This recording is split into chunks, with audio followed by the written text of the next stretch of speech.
Srimati Bhaktivedanta Swami Nityanande Namaste Saraswati Devi Gauravani Pracharine Nirvishesha Shunyavadi Vashachari Shatarine Shri Krishna Chaitanya Prabhu Nityananda Shri Advaita Gadadhara Shri Vasari Gaura Bhakta Vrinda Hare Krishna Krishna Krishna Hare Hare. Thank you. Hare Rama Hare Rama.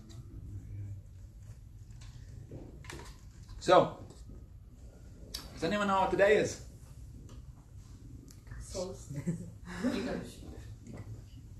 Yeah, Solstice was yesterday, I believe, or was it today? Today. 24th. No, but I think this year it's on 27. Oh, really? Yeah. Okay. Okay, Solstice and it's Ekadashi. Yes, it's Ekadashi.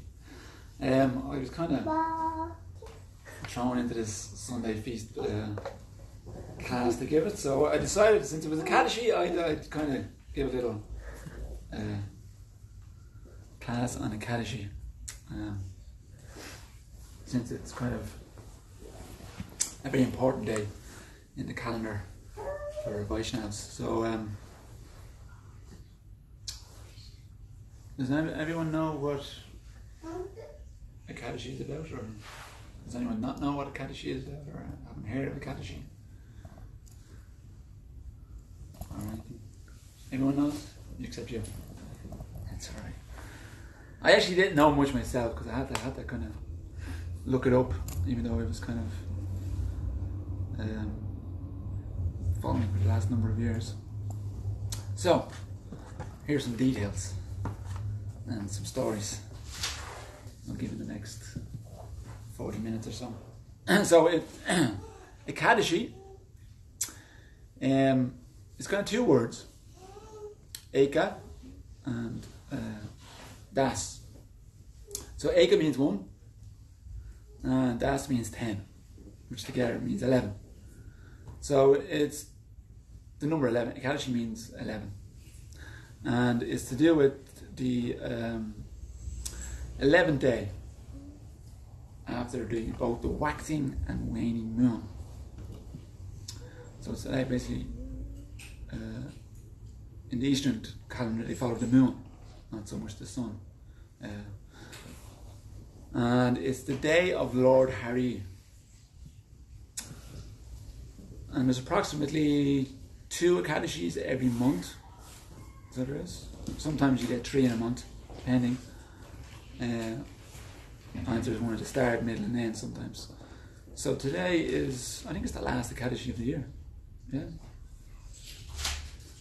So generally what we do in Hare Krishna or Vaishnavas or even Vishnu or Hindus is on a day like today we observe what's called a fast. We fast usually from grains and beans, but there are different levels of fasting. Some people, if they're really austere, they'll have no food, no water. Or some people will just maybe take water or some liquids. Some people, they may take just very, very small amounts of food, like, have a little bit of fruit along with some water. But generally, most of us who like to eat, we just observe a fast from grains and beans. Usually, and just have something like fruit, potatoes, vegetables, milk products, things like that. So there's no how would you call it? There's no that you have to, you don't have to fast completely from food. It all depends on what kind of level that you're at and what you want to do. So it is. So it's to do with kind of minimizing the demands of the body, because our senses and our mind are very demanding to us. I mean, we spend a lot of time, I suppose, cooking and eating and enjoying ourselves here in the material world.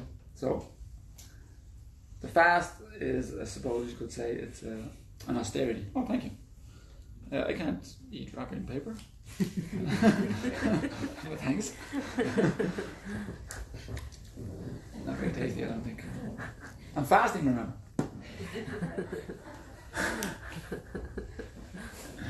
Oh, cool. Thanks. Are we on? Hello? Testing. Now remember, the thing go. Make some noise when it's very close to the speakers. Where is it now? Yeah, so we're trying to minimize the demands of the body, particularly, the tongue, which is very voracious, and we want to give a lot of satisfaction to the tongue and the senses and our mind. So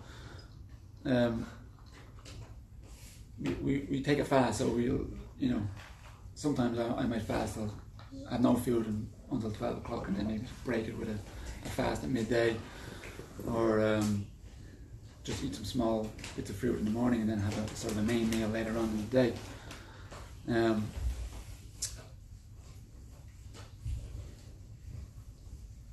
And then, coupled with that, it's a day, like I said, it's a day of Lord Harry, so this ain't working. Yes? No, it's Hello? not. There's no camera. Oh, no more. Okay.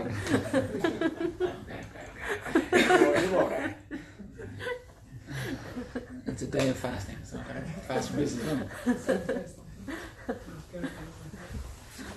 Don't worry, get the cable, whenever. So, so coupled with that, it's a day of more to do with, with Ekadashi, there tends to be more of an emphasis on fasting, not having foods or trying to abstain from eating or eating grains and beans and all this. But really, the emphasis is more on devotional service.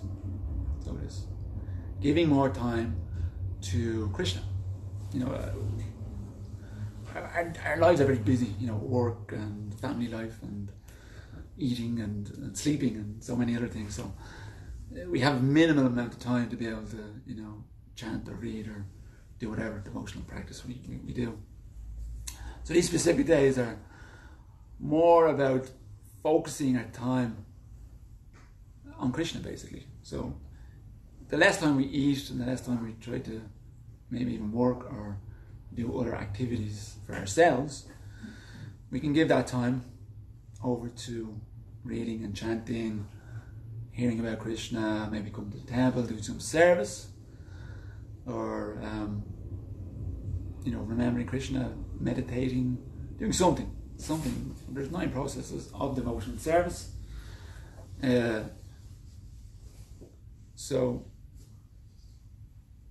that's kind of like the emphasis, you might say, of Ekadashi, coupled with fasting. They kind of like go hand in hand, you might say. If you fast, then you don't have to spend so much time eating and sleeping and doing other activities, which allows you to give more time to Krishna. So there's reading, chanting, and so on and so forth. So, on that note, there won't be any feast today. No feasting. We're just going to chant and read and hear about Krishna. Everybody's going to leg it out the door now come 5 o'clock. down to the restaurant.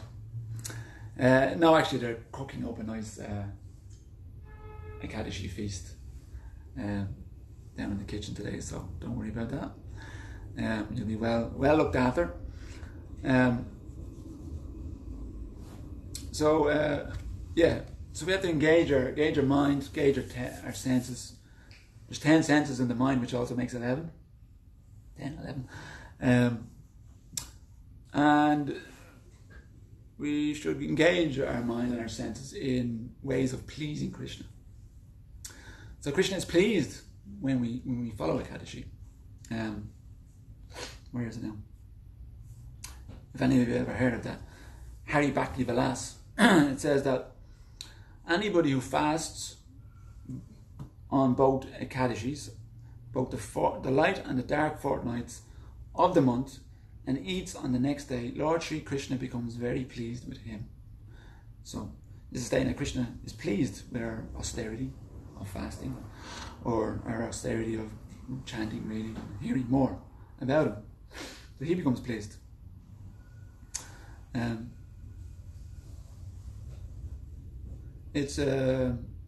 So it's not a day when I know when someone tells me Ekadashi is coming next week or the next day, and I'm like,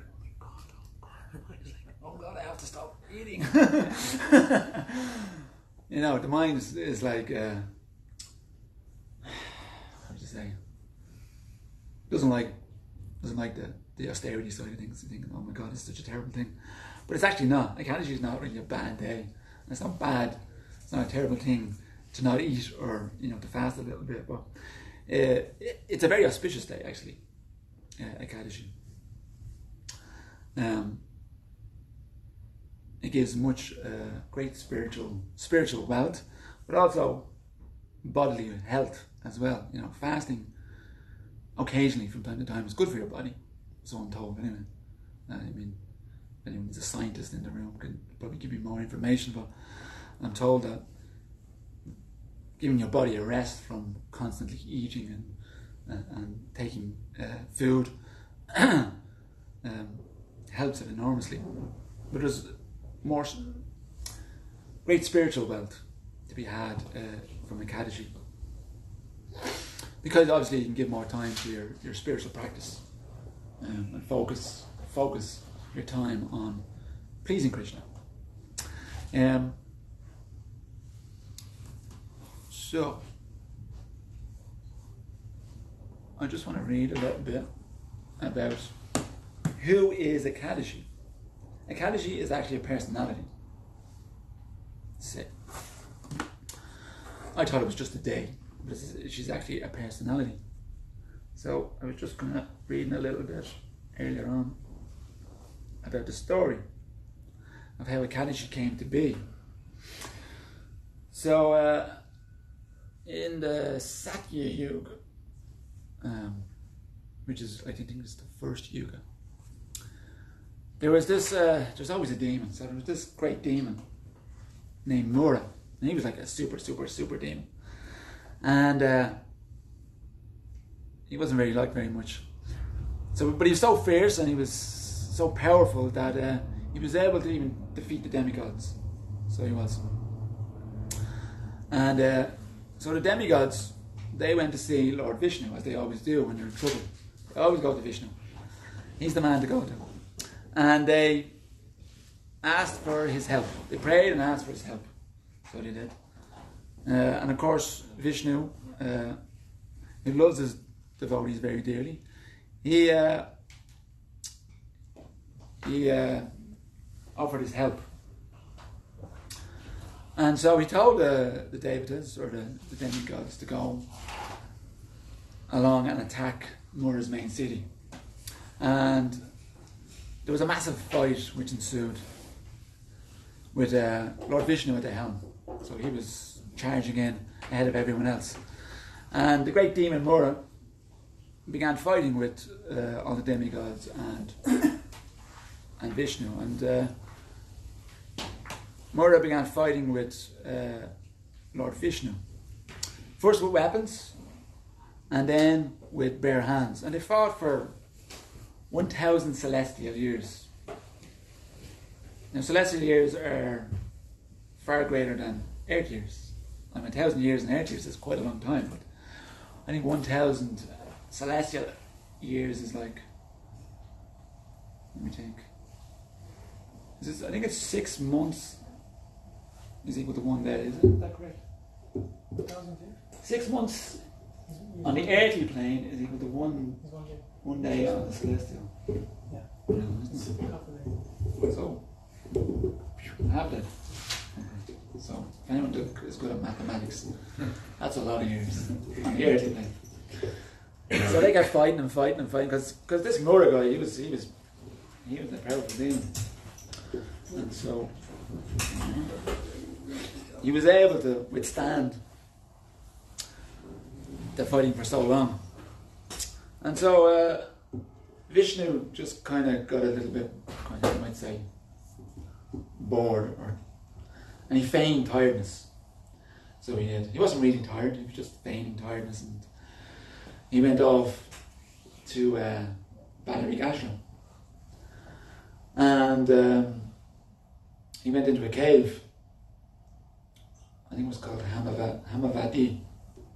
That's the name of the cave.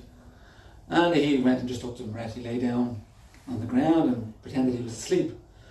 And the demon Mura went after him because he wanted to kill Vishnu. Vishnu was, the protector of the Devatas, and the demons and the Devatas are always fighting one another. So he went after Vishnu, and he came upon him in this cave. And he was thinking of ways of, how he's going to kill him. He really wanted to get him good, you might say. And all of a sudden, boom, out of Vishnu's body came this lady.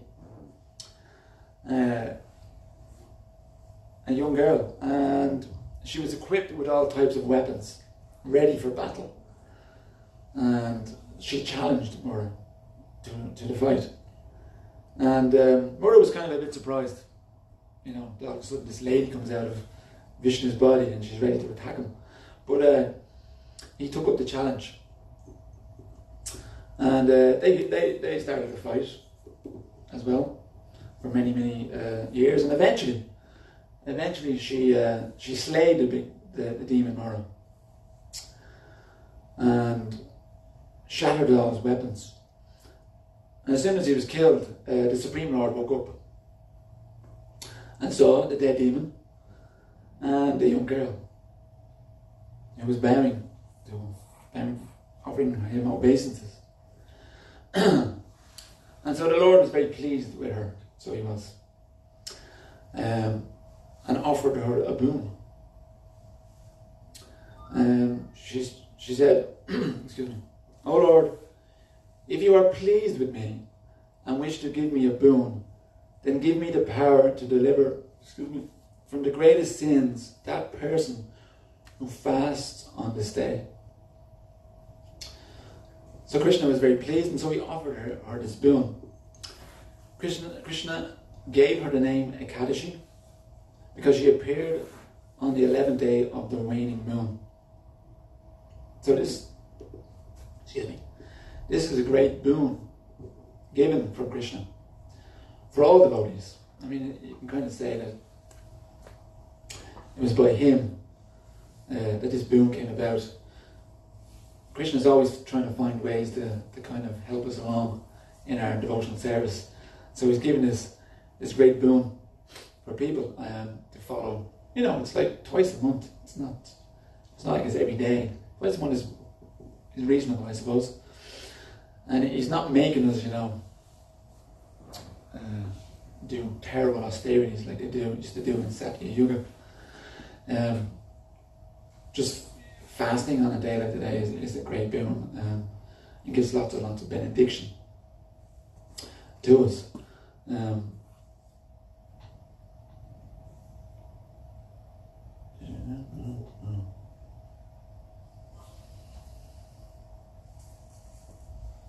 It says this was an interesting thing. So, from the Hari Bhakti Vilas as well, the book, from the age of 8 to 80, a person should fast on all of the Ekadashis on both the light and dark parts of the month. So even like it stipulates just from the age of 8 to 80, because like a child, I'm thinking, Gina, should I make him fast? Like where? And it's probably not the best idea, because obviously children need as much as they can when they're growing. So Krishna's not so mean as to stop a young child from eating all he needs. So from the age of 8 to 80, and obviously anyone 80 here or almost 80,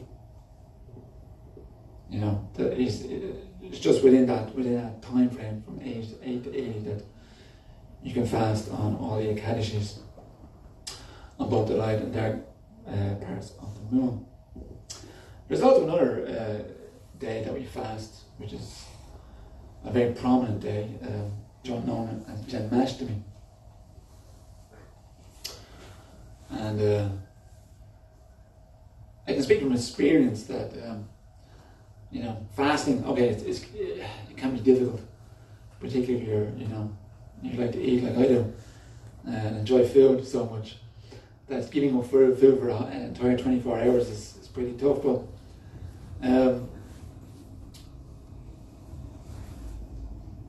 I have noticed that engaging engaging your mind and senses and your body in actually doing the service, you actually tend to kind of come through it a lot more easily. You don't really think about food so much, so you don't. You're thinking about how to do the best service that you can do, particularly on days like Janmashtami. And there's the whole day. You're basically from the moment you get up till whatever time it is after midnight, you fast, and you're always so much engaged in preparing for Janmashtami that you almost forget about it. Now, that's not to say that the hunger pains don't come on from time to time. They're like, your stomach is kind of saying to you, come on, give me a little something, I'm kind of struggling here. But then that kind of dissipates and goes away the more and more you engage your time in service. And basically by the end of the day, you're distraught and you can't think straight. And you're thinking, oh, when's this feast coming? And the last artie's going on and you're practically falling asleep. But somehow you manage to hold on and get through it, and then you're actually so glad just to get that little bit of prasadam at the end of the day. You're like, wow, this is the most amazing thing. It tastes so brilliant. So it does. So I suppose that's probably the best thing we can do if we're going to fast a half day or a full day or even a little bit, to kind of engage ourselves in more service. I know that it helps a lot, and your mind doesn't get too freaked out about fasting from food and water. So, man, I'm going very quickly here. I thought I had more to say. Just on the subject. There was one other thing I think on my phone. So yeah, today's every Ekadashi is a particular Ekadashi. They're not necessarily all the same. There's a particular name attached to them. And today's one from the calendar is, I don't even know if I'm pronouncing it correctly, is Sapala Ekadashi. Does anyone know? Sapala Ekadashi. Sapala. Okay, thank you. Sapala Ekadashi. And I just want to read from this little excerpt I have on my phone here. It's from, anyone know who Yudhishthira Maharaj is? I don't know, or not know. He was a great king, actually, of the earthly plane, and he was asking Lord Krishna about Ekadashi. He says, "Oh my dear Lord Sri Krishna, what is the name of that Ekadashi that occurs during the dark fortnight of the month of Posha, December, January? How is it observed, and which deity is to be worshipped on that sacred day? Please narrate these details to me fully, so that I may understand, O Janardhan." The Supreme Personality of Godhead, Sri Krishna, then replied, "O best of kings, because you desire to hear, I shall fully describe to you the glories of the Posha Krishna Ekadashi. I do not become as pleased by sacrifice or charity as I do by my devotees' observance of a full fast on Ekadashi. To the best of one's ability, therefore, one should fast on Ekadashi, the day of Lord Hari. O Yudhishthira, I urge you to hear with undivided intelligence the glories of Posha Krishna Ekadashi, which falls on a Dwadashi. As I explained previously, one should not differentiate among the many Ekadashis. O King, to benefit humanity at large, I shall now describe to you the process of observing Posha Krishna Ekadashi. Posha Krishna Ekadashi is also known as Safala Ekadashi. On this sacred day, one should worship Lord Narayan, for he is its ruling deity. So Narayan, as we all know, is another name for Krishna, or an expansion of Krishna. So here on today we'll be worshipping Krishna. So we have that down. One should do so by following. One should do so by following the previously described method of fasting. Just as among snakes, Sheshanag is the best, and among birds, Garuda is the best. Among sacrifices, the Ashvamedha Yogya is the best. Among rivers, Mother Ganga is the best. Among gods, Lord Vishnu is the best. And among two-legged beings, the Brahmins are the best. So among all fasting days, Ekadashi is by far the best. O foremost of kings, who took your birth in the Bharat dynasty, whoever strictly observes Ekadashi becomes very dear to me, and indeed worshipable by me in every way. So there you go. If you want to become very dear to Krishna, one way is by following Ekadashi on every Ekadashi.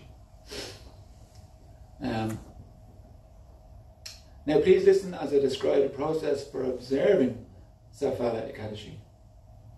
On Safala Ekadashi, my devotee should worship me by offering me fresh fruits according to time, place and circumstance, and by meditating on me as the all-auspicious Supreme Personality of Godhead.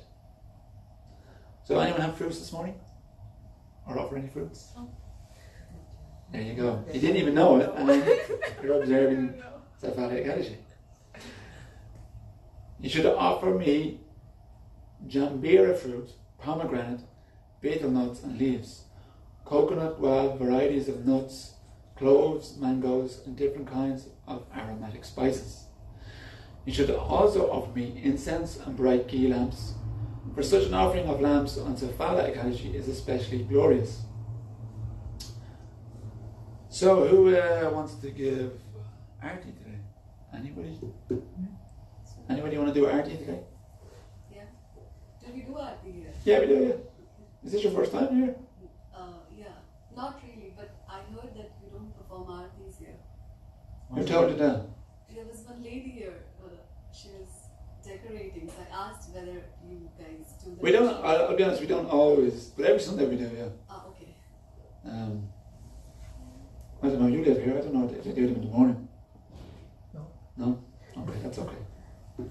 But yeah, every Sunday we do, if somebody obviously is available. Sometimes they're not, so. But someone is going to have to actually give Arti because I'm unable to do it today because I'm not clean enough, I'm afraid. So, any volunteers you want to do? The Gaur Arti, yeah? No. No? Offering of ghee lamp, incense, things like that. Do you know how to do that? I will not say, I know how to do that, but... Everybody know how to do it? Prabhuji can. Yeah? If she likes them. No, it's probably best if There you... is a proper process, isn't it? Yes. Yeah, so I don't know exactly how it's done. Okay, that's why I'm saying it's probably best if you do. So yeah, we'll be here today. We'll be offering some incense and ghee lamps and other things. Yeah, where are we?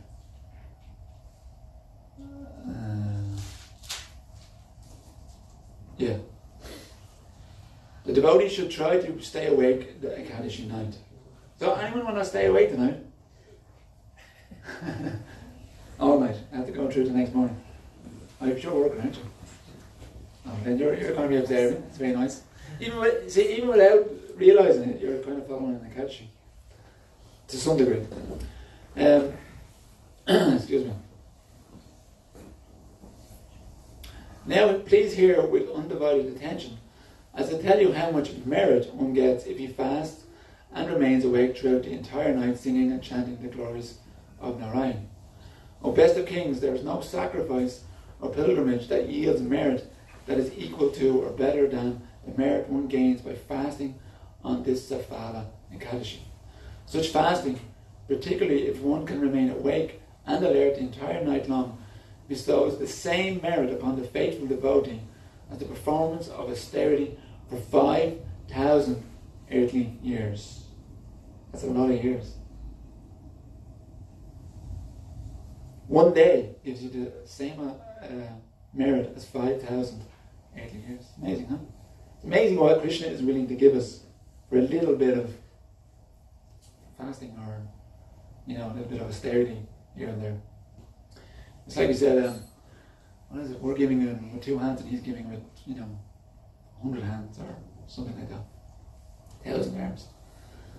So he's giving more probably than we deserve, you might say. He's just, giving us so much just to kind of get us back to Godhead. A line among kings, please hear from me the glorious history that made this divine Ekadashi famous. Once there was a city called Champavati, which was ruled by the saintly king Mahishamata. He had 4 sons, the eldest of whom, Lumpaka, always engaged in all manner of very sinful activities. His evil deeds gradually reduced the wealth of his father. Lumpaka also became very critical of the numerous devas, the empowered universal attendants of the Lord, as well as toward the Brahmins, and every day he would go out of his way to blaspheme the Vaishnavas.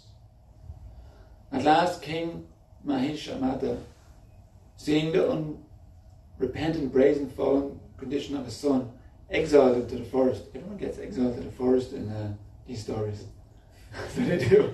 Get out. Out of fear of the king, even compassionate relatives didn't come to Lumpaka's defense. So angry was the king toward his son, and so sinful was this Lumpaka.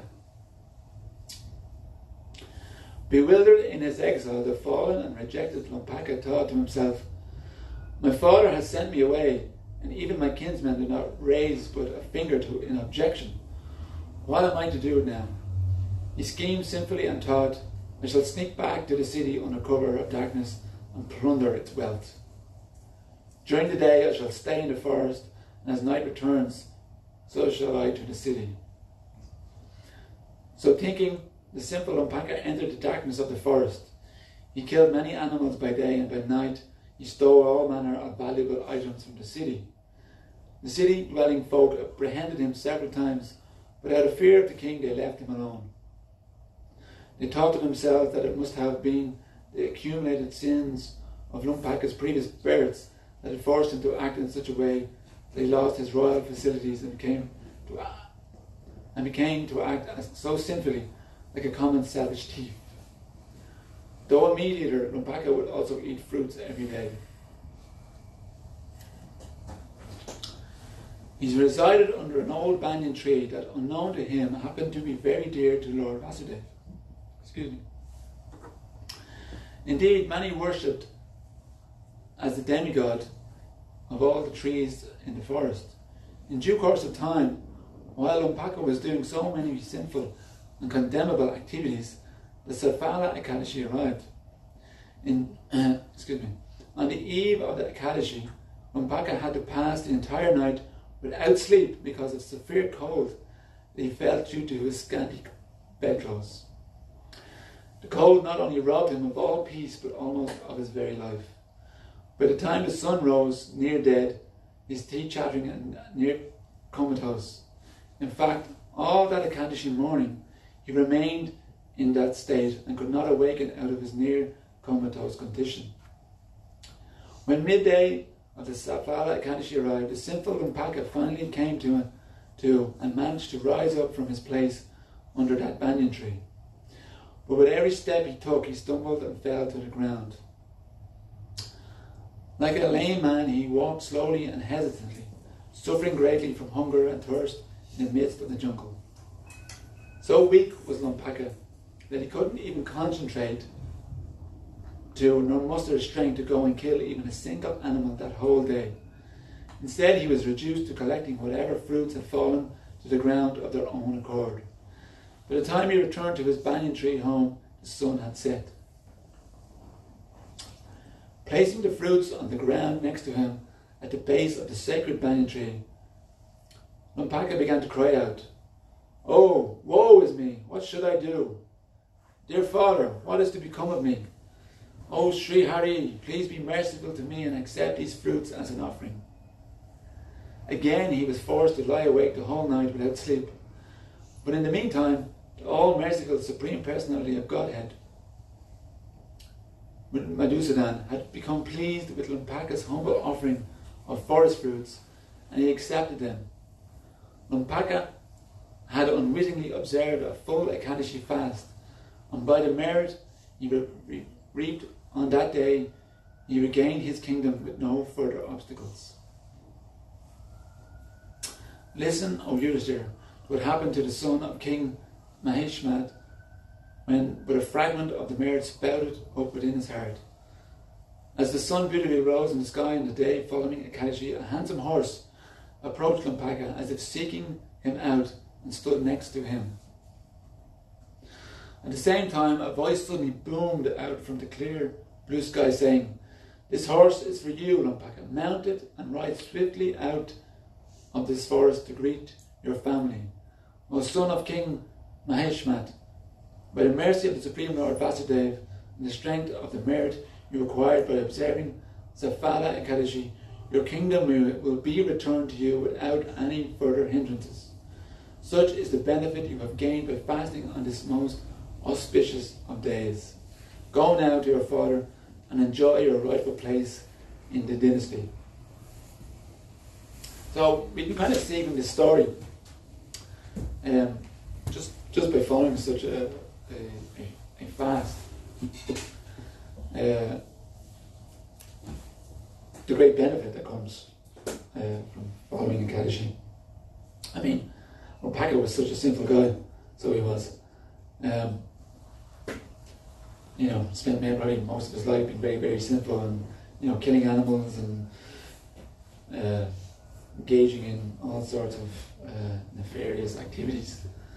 He was even banished by his father. His father didn't even want to know him, he was so bad. But just by that little, he might even say, he didn't plan on it. Lampaka didn't even plan on following such an Ekadashi. He wasn't in his list of things to do. I must follow this Ekadashi. Just somehow, by circumstance, he was forced to follow the Ekadashi, and all he could find was fruits on the ground, and he was just so depressed and upset at the end of the day that he, I suppose he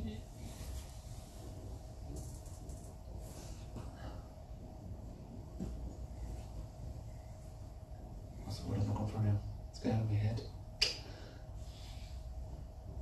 I suppose he fell down at Krishna's feet and begged for mercy. So he did. And Krishna, being so merciful and seeing just that little bit of devotional service, the tiny spark that he had in his heart, he took him back. He gave him his kingdom back. So he did. He took that little bit of devotional service and fanned it, that little spark and flame, fanned the flame, as they say, fanned the flame. And Lampaka became king. He became king. As a result, he got his kingdom back and became king and became a very devout devotee of Krishna at the end. So, who's to say that we can't do the same? Just even by following such a fast, we may have many, troubles and difficulties in our life. We may not want to do many of these devotional activities. We may find it difficult sometimes. We may even go away from Krishna. You know, sometimes the mind wants us to engage in things we don't want to do, but just because we're so accustomed to doing it, we just do the same thing over and over again. But Krishna sees all the little things that we do. You know, we might just, you know, offer him just, you know, a piece of fruit. Look, that's all I have. That's all I can do for you right now. Or a bit of water. Or, you know, a couple of euro. Maybe we don't want to give him all of our money yet, but, you know, we might give him a few quid here and there. But just those little things, you know, they build up and build up and build up and build up. And eventually we come to the point that Lopaka came to, where we can engage fully in devotional service and gain so much merit. So there's nothing to be said as to, am I saying that right? As to following such a fast on a day, you know? I mean, like I said, there's many different levels you can do on a Ekadashi day. If you can't follow a full fast, you know, some people may, you know, most Ekadashi days unfortunately fall on working days throughout the year. They're not always on a weekend, they're not on a Sunday or a Saturday. Most of them fall when you're working, and you might think, oh God, I have to work. You know, it's hard to fast from food on such a day, so there are sort of, you know, options you can have. You don't have to necessarily abstain from food altogether, but you can eat a bit more lightly. You know, just eat, you can, if it's possible, you can just eat fruits, or, you know, you can eat a little bit something more substantial, like, you know, potato. Potato seems to be a big thing for devotees. You know, you can't have few grains of beans, so we'll go with potatoes. They're very filling. So there. Or buckwheat. Buckwheat is another thing that we tend to have. Personally, I'm not a fan of buckwheat, but it seems to be the only kind of substitute for rice and quinoa as well, isn't it? Yeah, quinoa's quite nice. I like quinoa. It's much nicer. So it is. So, I'll hand it over to anyone who wants to say anything else, any input, anything more they know about Ekadashi than I do. Prabhu, or anything, I'm just wondering if there is no feast today. Oh, yeah. There is an Ekadashi feast. I don't know what's going to become. There's definitely potatoes. Buckwheat. Amanda Vikram Prabhu is down in the kitchen whipping up a nice Ekadashi feast. But yeah, there's definitely potatoes and just out of curiosity, I'm wondering if there was no feast here, we decided, okay, we'll have a full fast as is Ekadashi. How many people would actually turn up?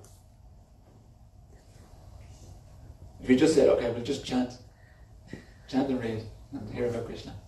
That's a good number, actually. I'm very pleased by the amount of hands went up. But don't worry, yes, there is a feast. Don't worry. We wouldn't do that, yes. Anything else? Anybody want to add or subtract or have any input? Is everyone following the Ekadashi today? Funny enough, yes. Sorry? Funny enough, yes. Yes. Did you have grains and beans? No, I only had breakfast at 5 a.m. Fruit. Fruit, oh, very good. I had fruits too, and I'm ravenous at the moment. But we'll stick it out till the dinner comes. Anything else? Anyone wants to add? Any questions? Everyone's. Guru, you were saying something about Yeah. our body, that if we keep away ourselves from food, time and again, I mean, couple of months in a couple of days in a month, Yeah. it's beneficial for our body. And you were trying to say something about the scientists have also. Yeah, I was saying that if anyone, there's obviously a scientific reason as to not eating certain types of foods, and abstaining from food. Obviously allows your body, because your body's constantly churning all the food that you're putting into it, and so many toxins that we have in our bodies, and your liver and your pancreas and all these are kind of working. I mean, it eventually becomes tired, so it's just to kind of give it a day off, you might say, to let it rest and recuperate, and get rid of all the toxins that are in the body. Just even do that on occasion. It's very helpful. Obviously, it's going to be very, very beneficial. On the other side of that, I don't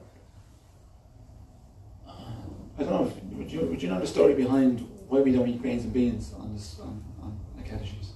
Ekadashi is the 11th day of the moon.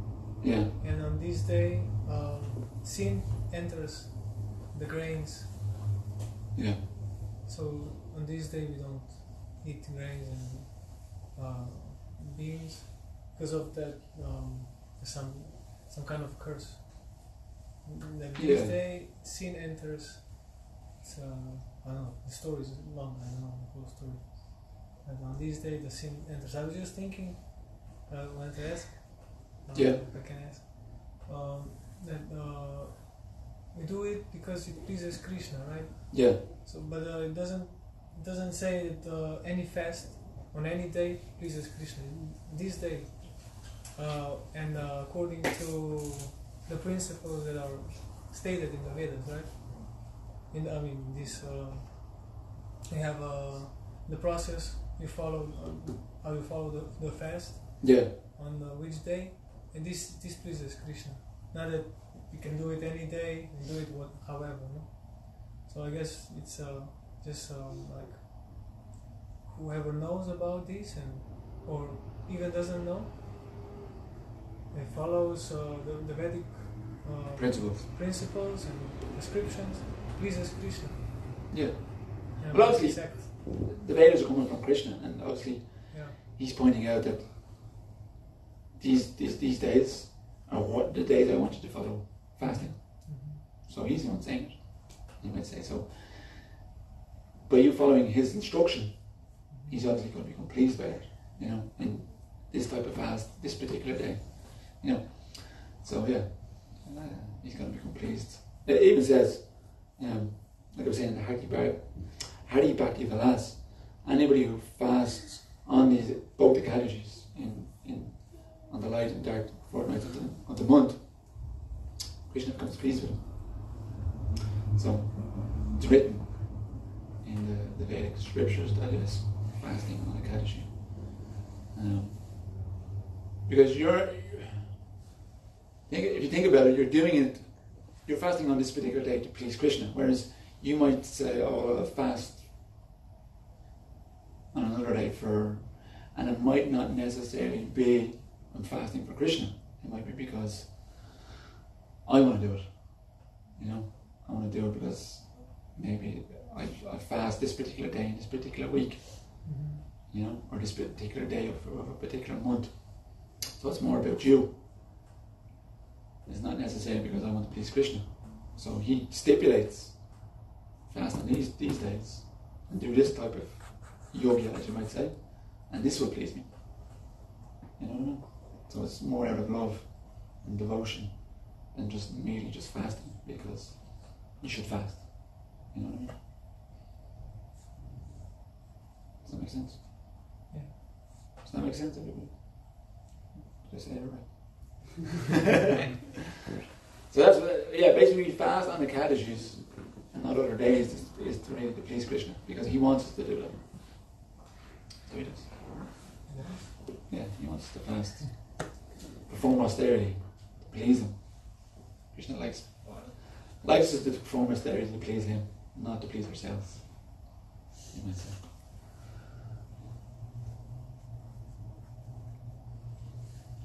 So, anything else? Are we all going to follow Ekadashi from now on?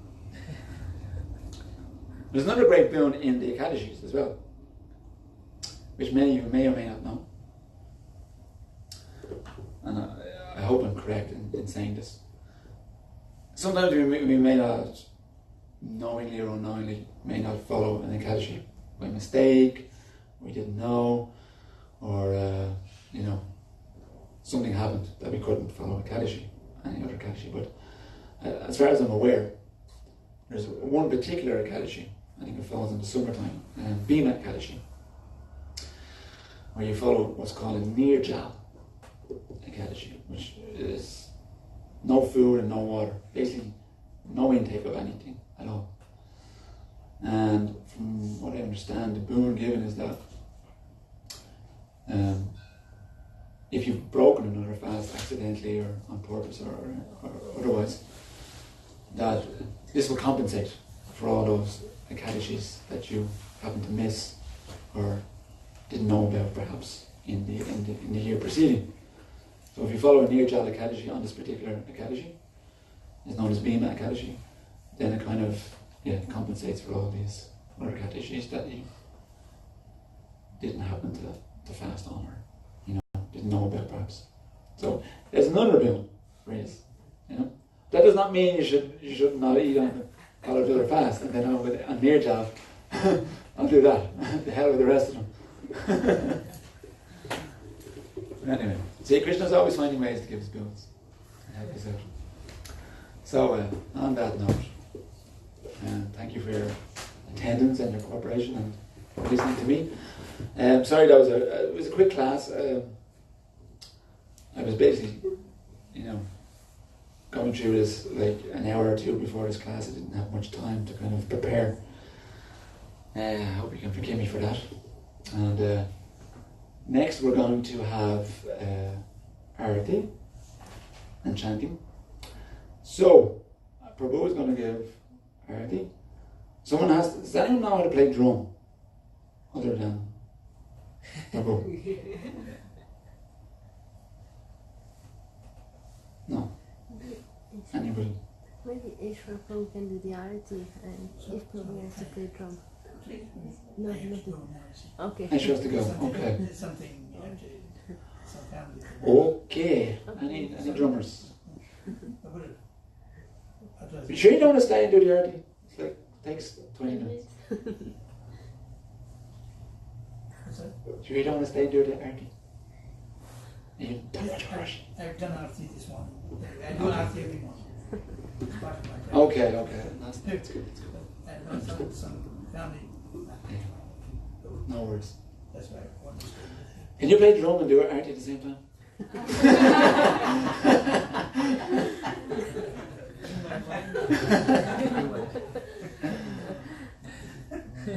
Okay. Does anyone else know how to do arati? Lina. And it's clean. They have to be clean. As in, they had a shower, and they haven't eaten, and they haven't used the bathroom in any way. Sorry? I use the bathroom before just come in, so. Okay. We're going to have to. What you got? Yeah, okay to do already? You know how to do it? I know, but I just use the bathroom before I came here. Do you follow everything over there? The conch shell, the leaves, the Yeah, conch shell, everything like incense, lamp. I That's can good. do it. It's just there's a 4 or 5 process. How did you